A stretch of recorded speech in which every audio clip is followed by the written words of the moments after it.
In this video, I will show you how to use network automation to improve device security by removing Telnet access and configuring SSH as the secured and recommended way to log into your switches. While using Telnet, you can expose a lot of sensitive information you don't want people to see. If you have worked with switches or routers, you have probably seen Telnet as one of the ways to log into them remotely.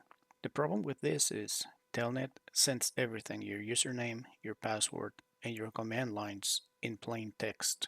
But to really show you what happens during this process, I'll start by logging into a switch using Telnet while running a Wireshark capture in the background. Then I will look at the capture and show you the credentials information right there in plain text. Then I will take a step further and show you how to fix this with network automation that will disable Telnet access to the switches and it will enable secure shell access instead.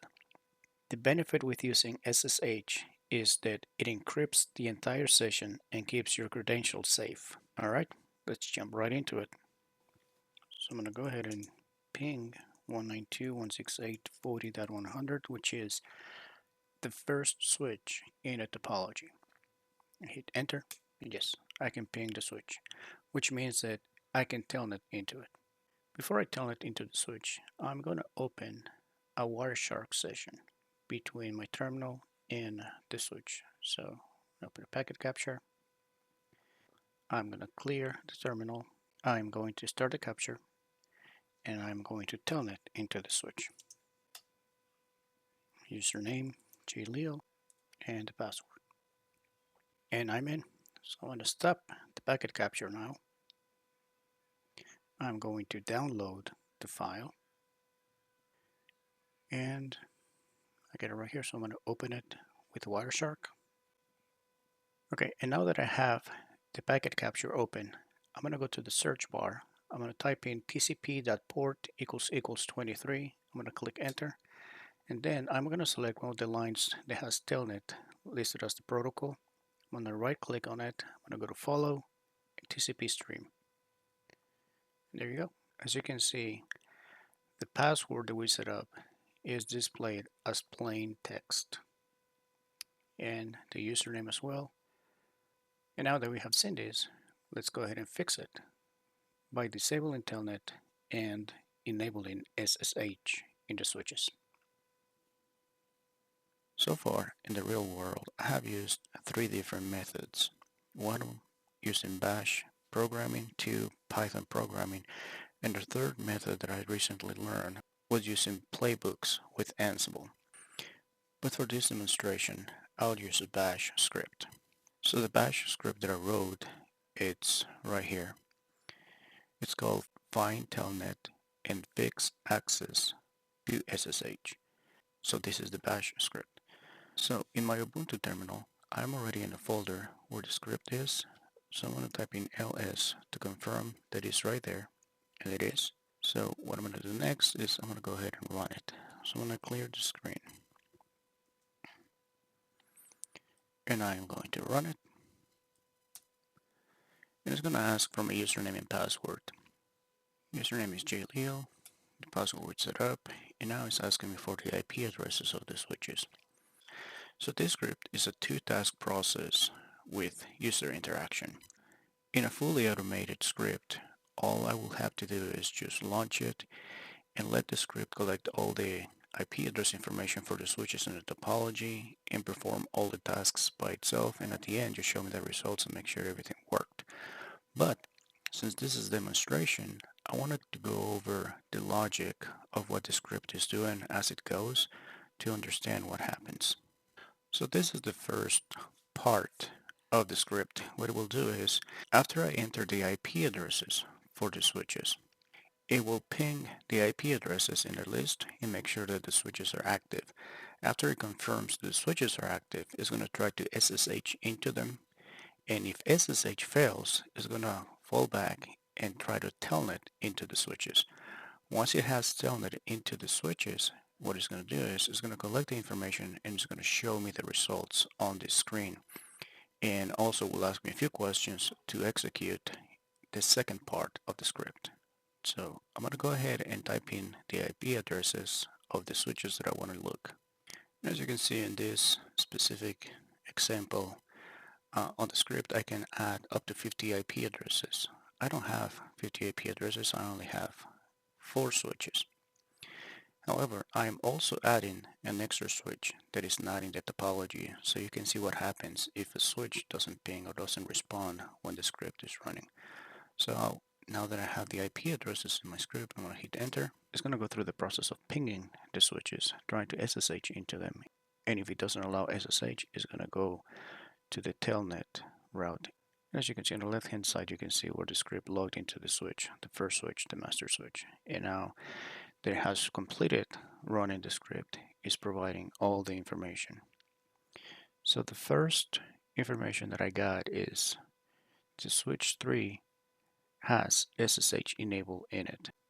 And it tells me that Telnet is enabled on switches 100, 101, and 102, which is what I will be expecting.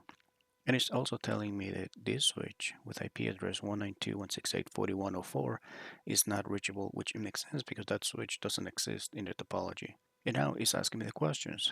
If I type in number 1, it's going to execute the second part of the script, which is disabling Telnet, enabling SSH, and basically doing all this, creating the RSA key, setting the IP domain, and everything else. Okay, so for the first pass of this script, I'm going to select 2. And what this is going to do is going to create a text file with the IP addresses they have Telnet enabled in them. And it's going to store the file in the location where the bash script is located at, which is right here. So I'm going to type in number 2, hit enter, and it's creating the text file. And as you can see, it's giving me the information of only the switches they have Telnet enabled in them. This will be beneficial in case you have to create a report or something like that. So I'm gonna close this out because I don't need it anymore. I am gonna clear the screen and I'm going to run it again. Username and password, hit enter, and I need to type in the IP addresses and I want the script to look at and let it go through the process again. So for this second time around, what I'm going to do is I'm going to type in number 1 and hit enter and allow the script to execute the second part of the script. So hit enter after entering 1 and it's going to start telling me what it's doing. As you can see on the left hand side, you can see where the script is logging into the switch, creating the RSA key, setting up the IP domain name, and everything else. Then at the end it tells me the summary of what happened. So 3 switches with Telnet were encountered, were logged into it and were corrected, successfully corrected 3 switches, failed switches to be corrected 0, and Telnet 0, since there are no more switches with Telnet enabled in them. And it also gives me at the end the list of switches that were corrected.